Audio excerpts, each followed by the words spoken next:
গোলাম সবে বরাত আসলে আমাদের কি করণীয় হয়? সবে বরাত আসলে আমাদের জন্য এমন একটা বরকতময় রজনী, যে রজনীতে আমরা ইবাদত করব, বন্দেগী করব। ও দুনিয়ার মুসলমান, আল্লাহর গোলাম, এই দিনের মধ্যে অনেকে আবার কিছু কুসংস্কার আদায় করিয়া থাকে। তারা বলে সব বরাত আসলে বেশি বেশি হালুয়া রুটি, বেশি বেশি আনন্দ করতে হবে। না রে মুসলিম, না, এই সব বরাতের মধ্যে তুমি বেশি বেশি আনন্দ গোস্ত রুটি খাওয়ার জন্য নয়। এই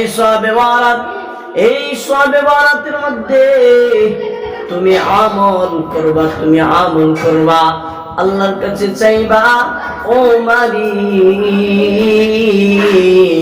দুনিয়াতে অনেক গুনাহ করেছি, অনেক অন্যায় করেছি, অনেক অপরাধ করেছি, ও মালিক, অনেক অন্যায় অবিচার করেছি, ও মালিক, এই অবিচার থেকে আমাকে রেহাই দান করো, আমাকে ক্ষমা করিয়া দাও, আমাকে মাফ করিয়া দাও। এই জন্য সবে বরাত আসলে তুমি বেশি বেশি আল্লাহর কাছে চাইবা, আল্লাহর কাছে কান্নাকাটি করবা, আর মালিকের দরবারে বেশি বেশি আল্লাহ তাআলার কাছে চাইবা। এখন দুনিয়ার মধ্যে মানুষে মনে করে সবে বরাতের নির্দিষ্ট কিছু সূরা আছে, নির্দিষ্ট কিছু সূরা দিয়া নামাজ পড়তে হয়। না বান্দা, নির্দিষ্ট কোন সূরা নয়। মানুষে মনে করে নির্দিষ্ট কিছু রোজাও আছে। আরে এই রোজাটাকে আইনে বীজের রোজা বলা হয়। এই রোজা আল্লাহর রাসূল পয়গম্বর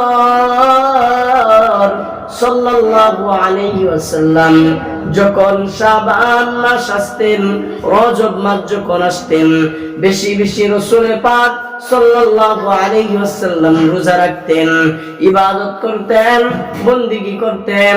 আল্লাহর রাসূল বেশি বেশি ইবাদত করতেন, বন্দেগী করতেন।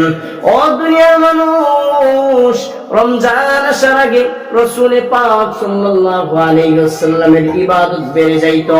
আয়েশা রাদিয়াল্লাহু তাআলা আনহা থেকে বর্ণিত, আল্লাহর রাসূল সাল্লাল্লাহু আলাইহি ওয়াসাল্লাম সম্পর্কে বলেন, ও দুনিয়ার মানুষ শুনো, রাসূলের যখন শাবান মাস আসতো, রজব মাস আসতো, রাসূল এমন ভাবে ইবাদতের জন্য মশগুল হয়ে যাইতেন, ইবাদত এমন ভাবে করতেন যে ইবাদতে অন্য মাসের চাইতেও বেশি হতো।